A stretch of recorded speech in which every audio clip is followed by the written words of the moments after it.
Are you one of the 80 million plus people in the world that deals with seasonal depression? I am, and I'm going to tell you 5 things I'm doing this month to deal with my seasonal depression. Seasonal depression affects between 80 and 720 million people worldwide. For me and people like me, that means while some people are celebrating their pumpkin spice latte, we are doing our very best to hang on to the very last vestiges of summer. The problem with seasonal depression is you never know when it's going to show up. Some years shows up at the end of August, some years September, some years not till the middle of October. But the thing is, you do know it's coming. And the more prepared you are, the better you can deal with it when it shows up. Sometimes you can even thrive in situations that would have taken you out in the past. So here are 5 things that I'm doing this month to help manage my seasonal depression. Remember to like and subscribe so you can get the videos where I share every month what I'm going to be doing to deal with my seasonal depression. And remember to comment if you have something that you do that helps you. You never know who you might be helping. Number 1, vitamin D. Did you know that many people that live in the Northern Hemisphere, especially those that live above the 37th parallel, are deficient in vitamin D? This is especially true during the fall and winter months. It's also why I have my vitamin D levels checked regularly by my physician. That way, with my doctor, we decide how much I need to supplement. And I do supplement more than what the USDA would normally require because I am deficient. So that's why the blood work is so important.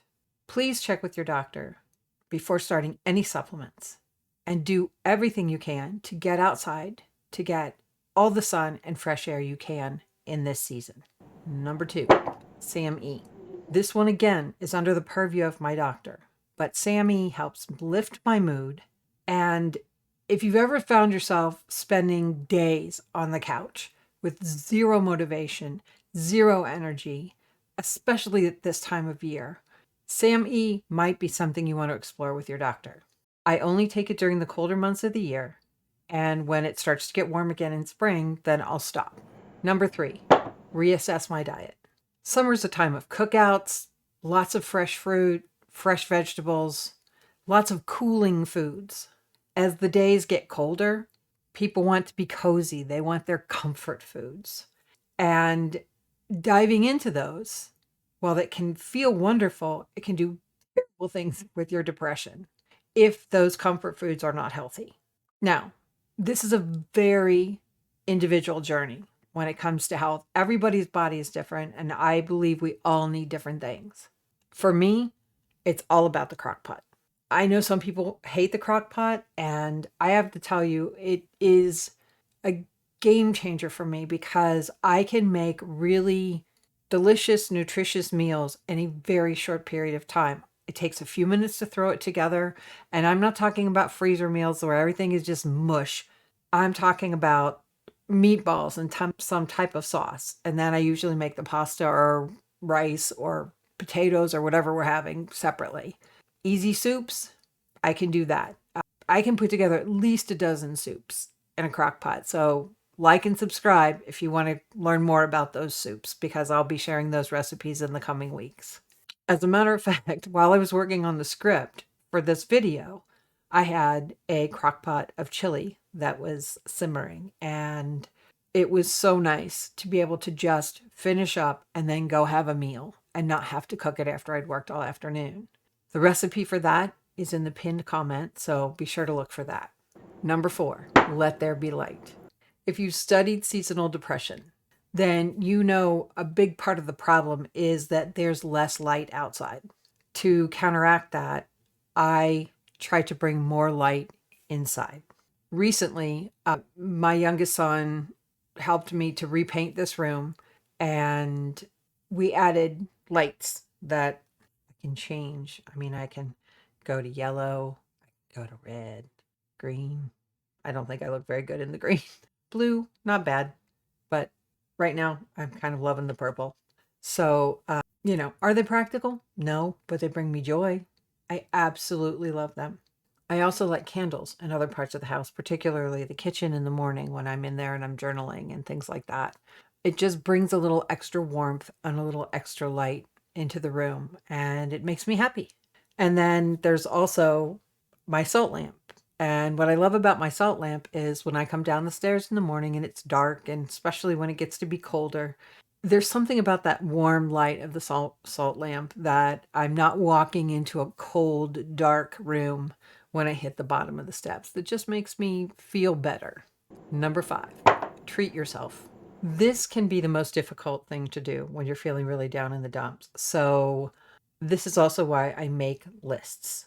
I suggest you put it in your phone and you add as many things as you can think of that you enjoy, that either won't break the bank, will make you happy, just a little thing here and there. On high energy days, I'll take a walk. I will contact friends and see if they'd like to have lunch or breakfast, even if we schedule it later in the month. Sometimes I'll make homemade Christmas gifts. I have a taco dip that I made a video about earlier this month. I'll share that in the description and with the pin post.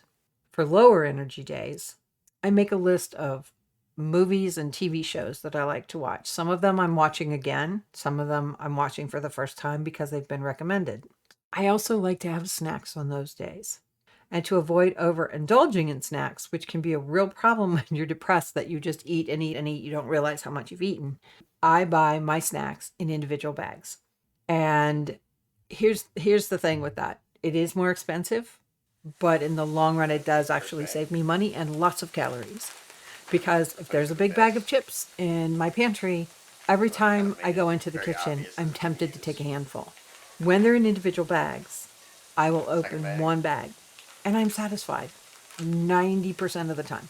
Occasionally, on a really bad day, like one where I'm going to end up on the couch, I might eat a second bag. There's something inside me that I will not open that third bag. I don't know what it is.